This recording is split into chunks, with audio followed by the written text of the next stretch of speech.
You guys get to say the first line with me. May the words of my mouth and the meditations of my heart be acceptable in your sight. O Lord, my rock and my redeemer. Amen. Remember where we began in January?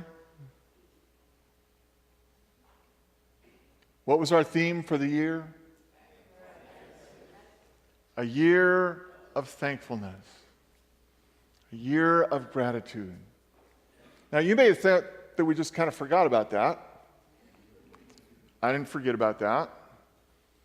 But, after you preach 8 weeks on it, it's time to move on to other themes. But going toward the end of the year, I want to come back to that theme and remind us all the things we have to be thankful for. So in the next few weeks, we'll be recognizing different groups within the life of the church and asking them to come up here and be recognized. And the first group I want to recognize is the long-range planning team, because they're going to be speaking to you in a few minutes and sharing their vision with you. And so I'm going to ask the long-range planning team if they would come up as a group and join me here.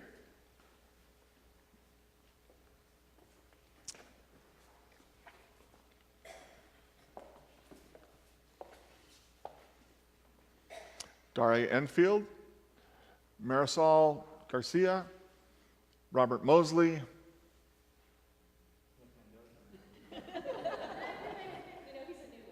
He's a new member, so I couldn't remember his name. I can only remember your name once a day, Nick, that's it.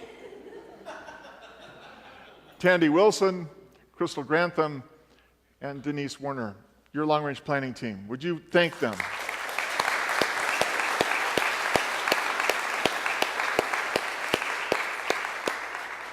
Now, I want to tell you what you're thanking them for. They have worked hard. This group's been together, oh my gosh, a year and a half. And we have done a lot of stuff in a year and a half. We read through Ken Callahan's 12 Keys to an Effective Church, which looks at every aspect of the church, from its finances to its membership to its small groups, its mission, even its parking places. It's like taking the health report of the local church, and we spent several months doing that. And we determined at the end of that, we're actually a pretty healthy church. We came out on a scale of 1 to 10. Most of our categories were 8, 9s, or 10s. So we were feeling pretty good about it. Thought maybe we'll just disband, go away. But then we looked at Michael Slaughter's book, Changing the World.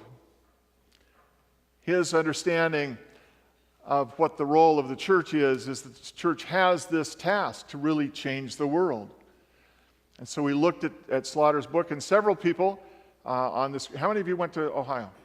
Okay, and several additional people went to Slaughter's church in Ohio and were there for a Change the World conference. They learned all about the work of the Ginghamsburg United Methodist Church, one of the largest United Methodist churches in the country, and witnessed the mission and outreach of that church, and also the welcoming, invitational nature of that church. And then they came back, and we studied his book, and then we've looked at what is it that God is really calling us to do in the midst of this time, in the midst of this valley, and we spent a lot of time wrestling with that, and today we'd like to tell you about it. So this is the result of a year and a half's work. Now, the other thing I want to tell you about this group is I took a lot of grief over starting this group, because I announced that I wanted a group that was mostly under 50, and people in the congregation came to me and said, well, I've been on every long-range planning group since '03, and I want to be on the new group. And I did have one person came to me and said, I've been on every long-range planning group for 50 years, and I want to be on the new group. And I said, nope, because I want the long-range planning group to be people in this age range who know what people their age and younger are looking for, what their heart desire is. And I handpicked this group because they look like us, you know?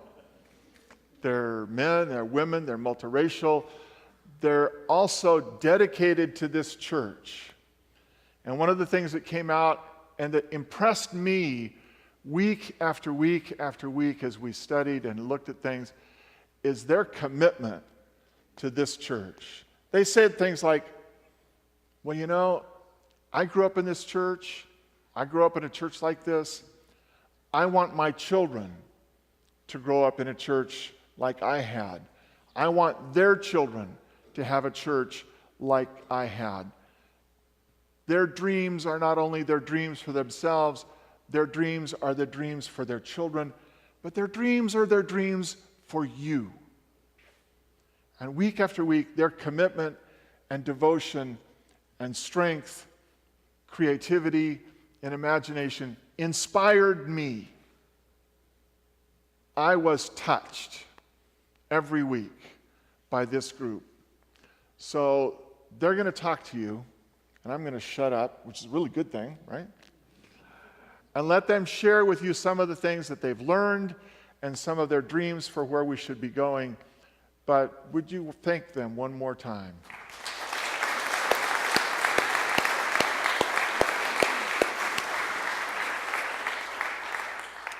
And we're going to start with Nick. Everybody else can sit down, and Nick will talk to us a little bit about invitation. Now, you'll also find in your bulletins the report of the long-range planning team.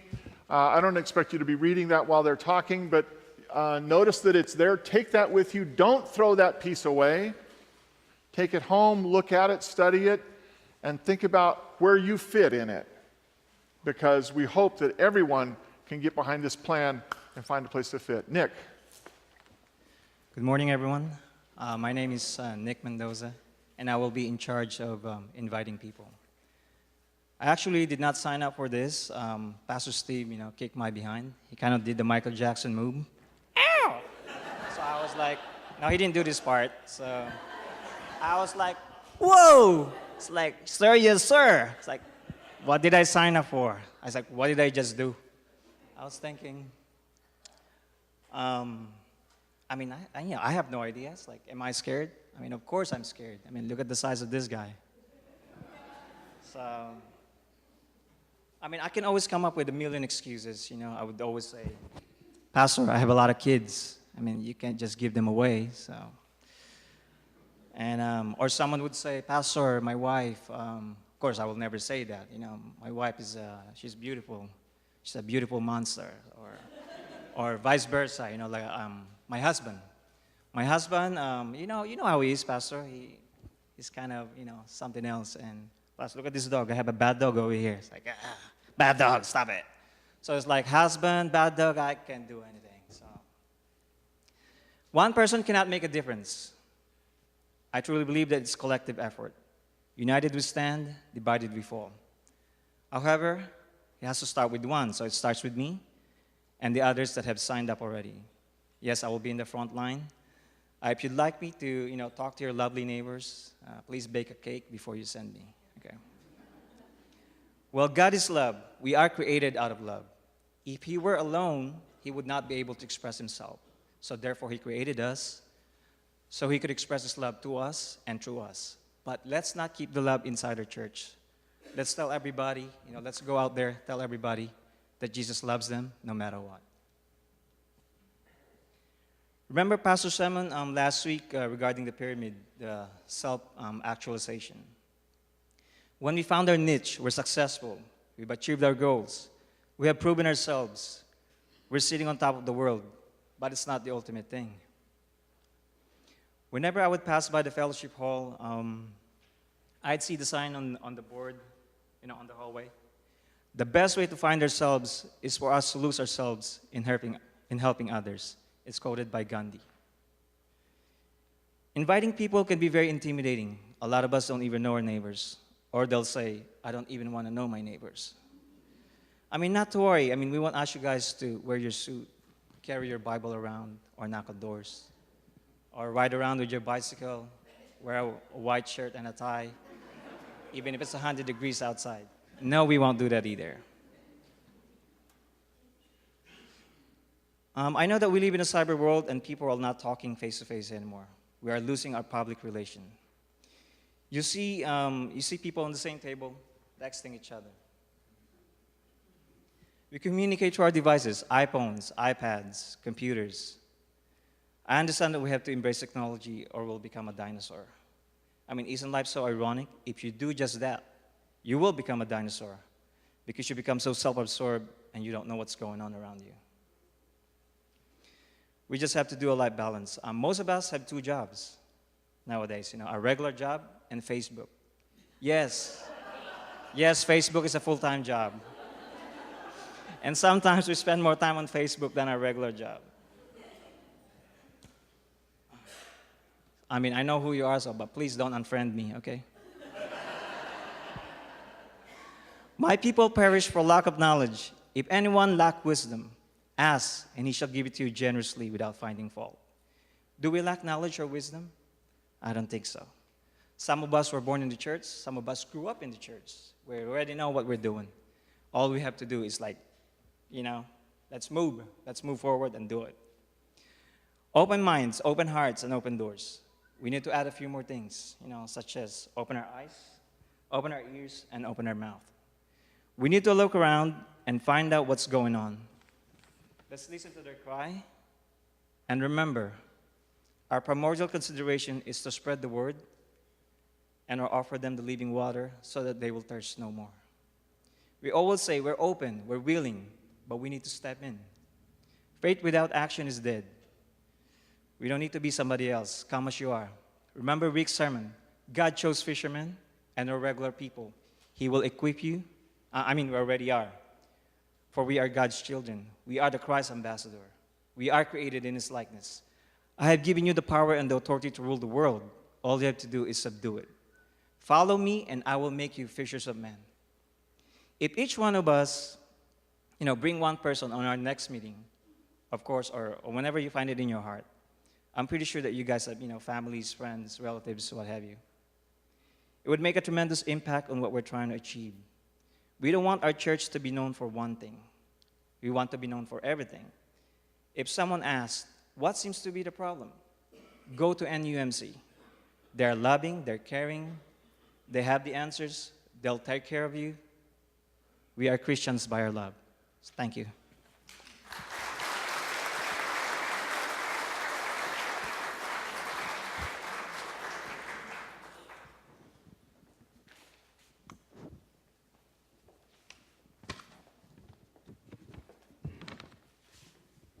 Hello, my name is Crystal Grantham.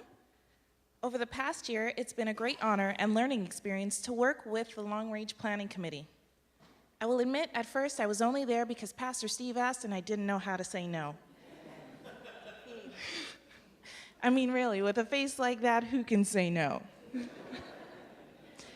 But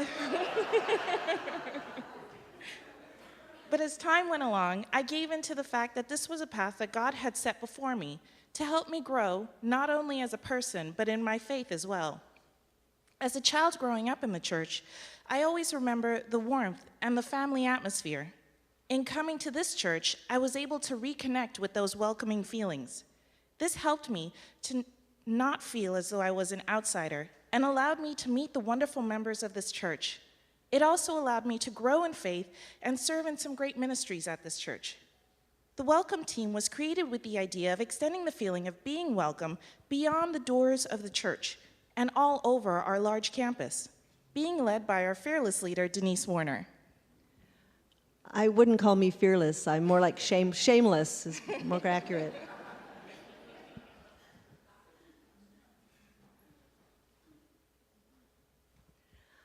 The Welcome Team has been tasked with what I think is the most delightful job of all, basically to make everyone happy to be here.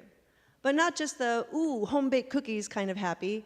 We're talking about the profound joy that comes from a sense of belonging and knowing that you are surrounded by brothers and sisters in Christ who are excited to support you in your calling. The first part of our task is really so simple. We will welcome guests and first-time visitors to NUMC. We will create teams of people out and visible and smiling on Sunday mornings and at every NUMC event, just saying hello.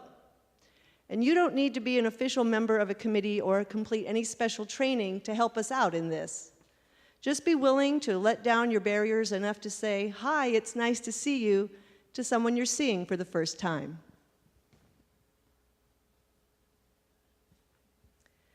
The welcome team will be informative as well as friendly. We will establish welcome and information centers at up to 3 key locations on our church campus. Here we will be on hand to answer questions and direct visitors to their destinations. Visitors will be responding to your invitations to worship, concerts, or picnics, and we will need a lot of friendly folks to field questions and point visitors in the right direction. But even if you don't volunteer, consider this. Wherever you happen to be standing here, you might be a welcome and invitation center. The welcome team will follow up on first-time guests, extending our welcome beyond our campus to their homes, following in the steps of the great Jean Paris.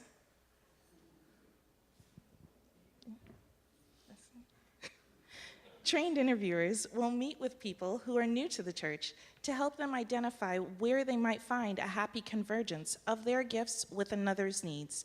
This would be working in conjunction with our mission and invitation team.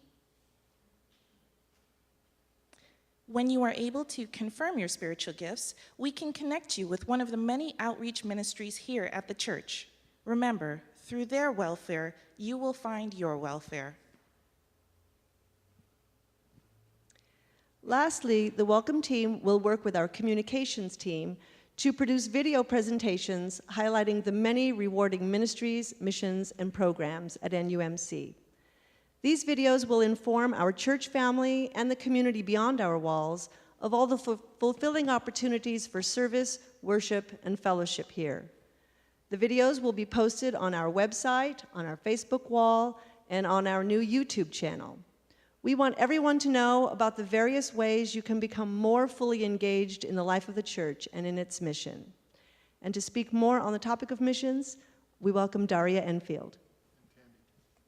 And Tandy.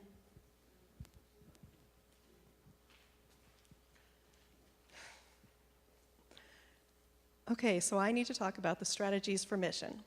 The goal of the missions team will be to have the congregation identify their personal mission or passion and support it in some way to change the world. We need to have a stronger sense of being a church that is in mission to go change the world. After reading Mike Slaughter's book, Change the World, and attending the conference in Ohio, the long-range planning team learned the importance of having one major international mission that the whole church can get excited about. Mike Slaughter's church in Ohio has been involved in Darfur, Africa for over 10 years and is really making a difference in the world. At Northridge United, we want to spend our time praying and thinking about what this mission, this major mission, will be. We have been involved in Mexico, Costa Rica, and the Philippines, and we will continue to do so, but our major international mission may be one of these or somewhere else. We will have to see where the Holy Spirit leads us. Our second strategy will be to identify one major local mission, and right now, that looks like North Valley Caring Services. We have been really making a difference there, and we plan to continue doing so. We will also continue to support a limited number of small missions. We have had members participating in beach cleanups, the Crop Walk, Sierra Service Project, the Children's Mart, Operation Christmas Child, and in the future, I would like to see Northridge involved with the Imagine No Malaria campaign. The last strategy for missions is to encourage individuals to create new mission opportunities. We will be encouraging every member to find a personal mission that they can take on in their lives that will be fulfilling to them. This is like what Pastor Steve recently talked about, Maslow's beyond self-actualization, caring for others. The missions team is welcoming and inviting you to be the hands and feet of Jesus in the world. And as the new missions chair, I will be involving all the church in these new directions. And as I said in my bulletin board out there in the narthex, which you probably walked right by, where do you fit in?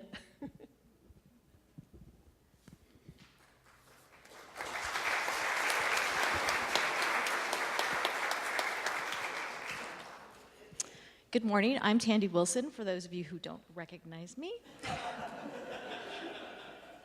Many years ago, God told me to use my hands. You will see this as a recurring theme in the work that I have done over the years, but it also meant to me that I should stand up and get to work. There were things that needed doing, and my hands could do them. The long-range planning team has come to that same understanding. As we prayed and met, read and studied, took seminars, and tried to listen, we heard, get out there and do this, change the world.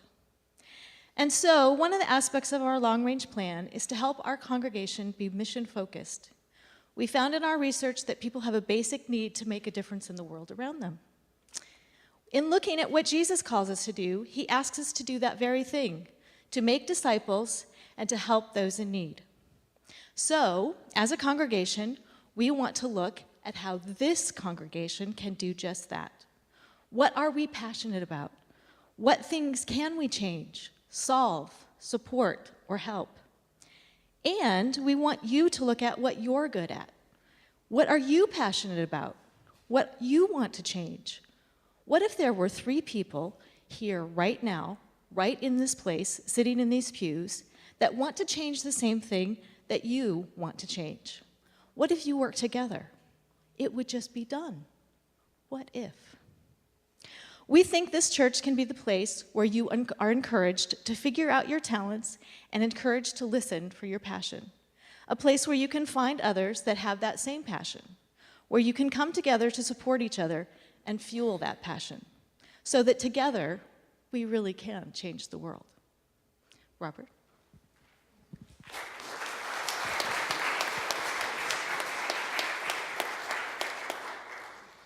Good morning. My name is Robert Mosley, and I'll be one of the 2 people talking about mortar.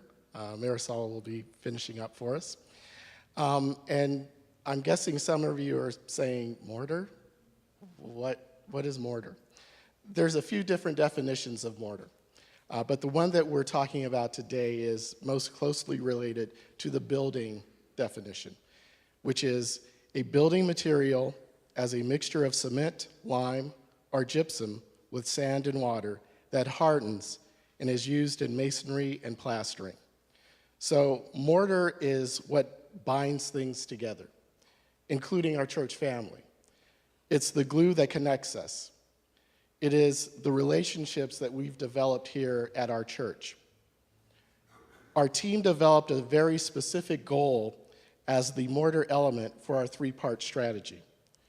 Within 5 years, we want to have 75% of the membership involved in small group ministry or fellowship groups, connecting with others in the congregation. It's pretty simple.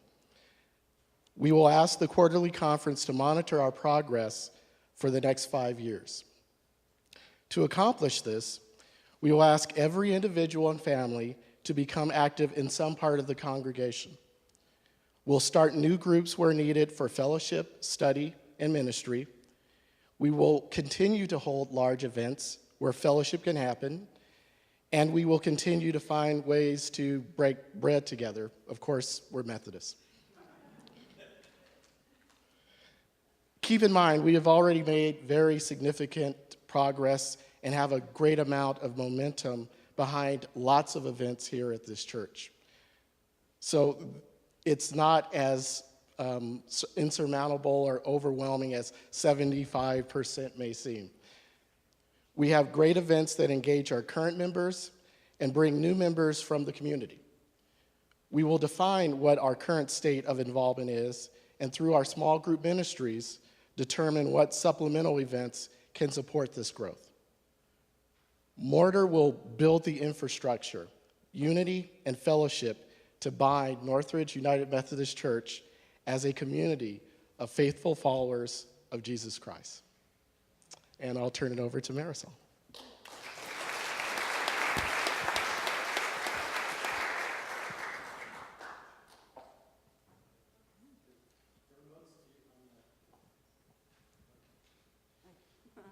All right, I'm going to elaborate on mortar. There's our little picture of trying to get it in your mind in terms of how it relates from a building type of mortar to how we want it to relate to the way our church functions. And I'm just going to show a little excerpt from one of the books that we read, and you can read it as I'm talking a little bit more.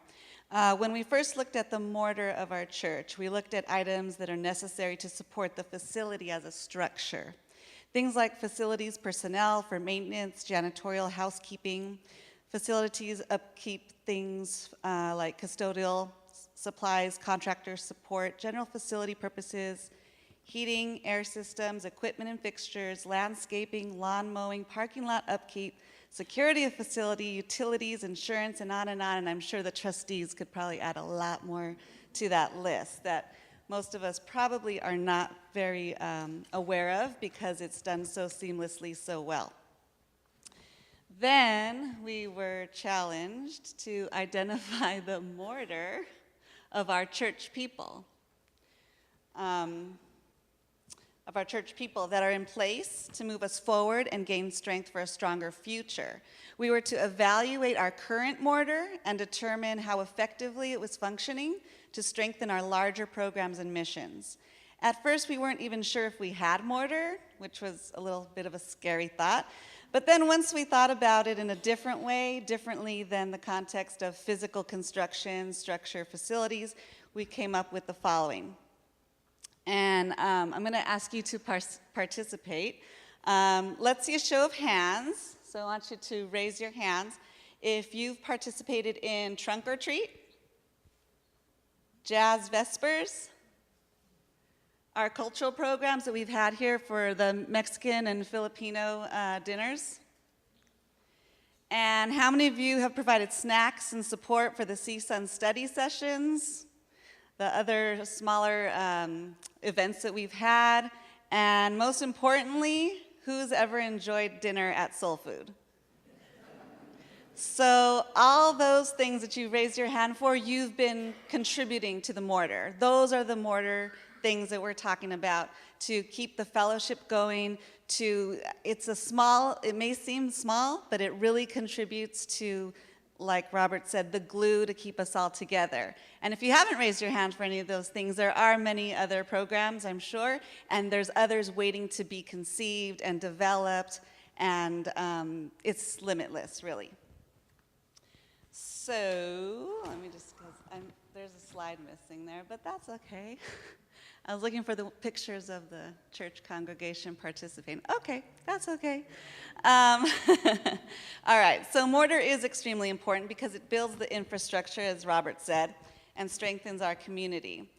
If we had an earthquake yesterday, our buildings, our sanctuary, it probably wouldn't be stable enough, or even maybe not even standing, for us to gather under the roof for worship. The physical mortar that strengthens this building to keep it standing has its limitations, but our church mortar, the mortar that we create as a people, has no limitations to how strong our presence can be in the community or even in the world. That's pretty powerful. If you ever thought, what can I do to support our church's mission? Because after all, not everyone has the same schedule. People have different individual life circumstances. They may not have the ability to go to a different state or a country to serve. They may not be able to attend programs here during the day, during the week. But still, there is a need to do something, to serve in some way. And even more importantly, you as an individual, as a participant in this church, will benefit from serving. You can build the mortar that binds our people together. We're encouraging you to bring forth ideas and other kinds of mortar that you would like to do, because chances are, like Tandy said, there's someone else that has the same or similar ideas or interests as you, and pretty soon you have a group, and it just grows from there. So lastly, I just want to emphasize that our mortar should give strength to our community, inside our church and outside our church, and all events and programs, big and small, can accomplish this. Thank you.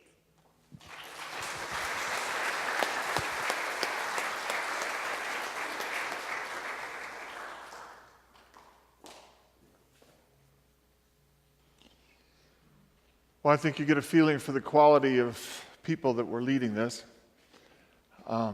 and a feeling for their passion and love for this church. Our call is to be a people of Jesus Christ, making disciples of Jesus Christ for the transformation of the world. If you come to Jesus, you will feel warmth and love. You will feel a healing presence. You will feel an opportunity to serve. When disciples came to Jesus, they found someone that they could give their lives to, but also someone that sent them out into the world to carry that message, to be his church. If we're to be disciples, that's what we're called to do as well. To come to Jesus, to bask in his love, but to go out into the world and be the presence of Christ in mission wherever we go.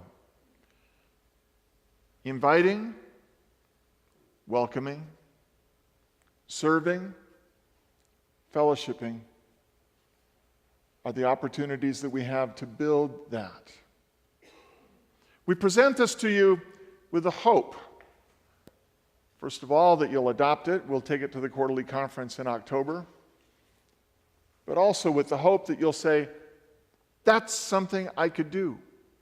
Somewhere in this report, you hopefully heard your soul say, that's something I could do. That's something I could get behind. Or, I've always wanted to see if the church would be interested in doing this. Maybe there's 2 or 3 other people that could work with me on it. Each one of the people who made a presentation tonight has committed themselves to some level of this structure to move this forward. If you'd like to help with invitation, talk to Nick. If you'd like to talk about welcoming, talk to Denise and Crystal. If you'd like to talk about becoming part of the missions program, talk to Daria. If you'd like to help with the mortar, even if you just want to bake cookies, talk to Marisol and Robert. There's a place here for you. But that doesn't mean that we're ignoring all the other things we do. We're still going to have a choir. We're still going to have a Sunday school. We're still going to do all of those other things.